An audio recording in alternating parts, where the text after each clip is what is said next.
it's me and Paddington again. Class 1 have been set some challenges. I've set them some life skills.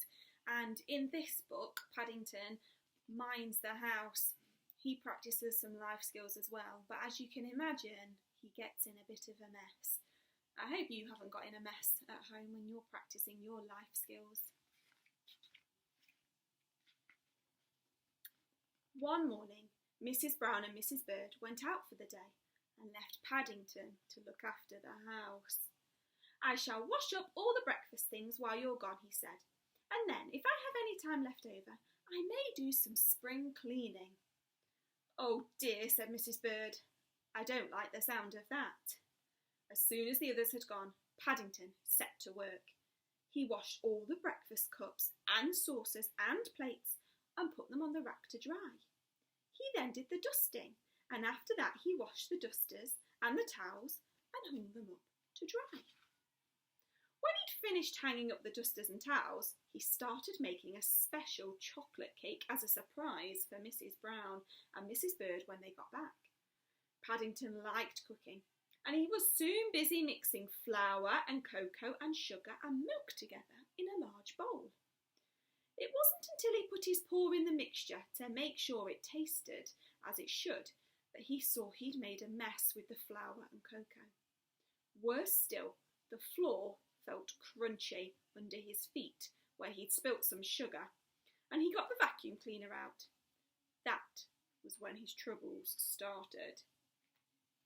In his haste to tidy the kitchen, he put the hose on the wrong end of the vacuum cleaner by mistake, and instead of sucking, it blew. Paddington staggered back as the old dust came out and rose to the air like a big black cloud. It landed everywhere on the clean cups and saucers and plates, and over the dusters and towels he had hung up to dry, over the table and chairs and floor, and it even landed in the cake mix. Paddington decided it was a good thing he was making a chocolate cake. At least it wouldn't show the dirt. Paddington started work all over again. He washed the breakfast things, then he washed the dusters and the towels and hung them up to dry. And because the dusters were now wet, he thought he would use the vacuum cleaner to get rid of the dust. This time he made sure the tube was on the right end. Using the vacuum cleaner was much more fun, and Paddington spent some time trying to write his name in the dust on top of the table. It wasn't until he got as far as the letter D that he noticed the mixing bowl was now empty. He stared at the end of the hose, wondering what to do next. Paddington wasn't the sort of bear to be beaten, and looking at the end of the hosepipe gave him an idea. What had happened once could happen again. He put the hose back onto the wrong end of the cleaner and then stood back, waiting to see if the cake mix would get blown out. For a second or two nothing came out, and he was about to poke a spoon down inside to see if that would help, when there was a loud rushing noise. One moment the kitchen was as clean and shiny as a new pin. The next moment it looked as if it had been raining chocolate. Paddington gazed unhappily around the room. It was in a worse state than before. In fact, he couldn't remember ever having seen such a mess. He gave a deep sigh and for the third time that day set to work. He washed the breakfast things. Then he washed the dusters and the towels and hung them up to dry. Then he scrubbed the floor and washed the walls and polished the table and chairs until it all looked as good as new. In fact, he cleaned everything except himself. But by then it was too late, for there was a ring at the front doorbell.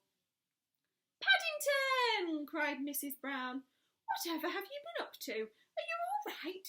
You're covered in spots." "Brown ones," said Mrs. Bird. Paddington looked at himself in the hall mirror and saw, for the first time, what a mess he was in. "I think I must have had a bad attack of spring cleaning fever, Mrs. Bird," he said. Mrs. Bird hurried into the kitchen, but she had to admit she had never seen it looking quite so clean. And if she wondered why Paddington had spots on his duffel coat, as well as on the whiskers, she didn't say anything. I think, she said, you'd better go upstairs and have a nice hot bath. Paddington thought that was a very good idea. He felt tired after all his hard work. Afterwards, when he was safely tucked up in bed, Mrs. Brown brought him his supper on a tray. You're looking better already, she said. The rest must be doing you good. It isn't so much spring cleaning that brings you out in spots, Mrs. Brown, said Paddington. It's all the clearing up you have to do afterwards. And there's Paddington tucking into a nice piece of yummy chocolate cake. Paddington had lots of fun minding the house. I hope you're having lots of fun minding your house and staying safe. Take care. See you soon. Bye-bye.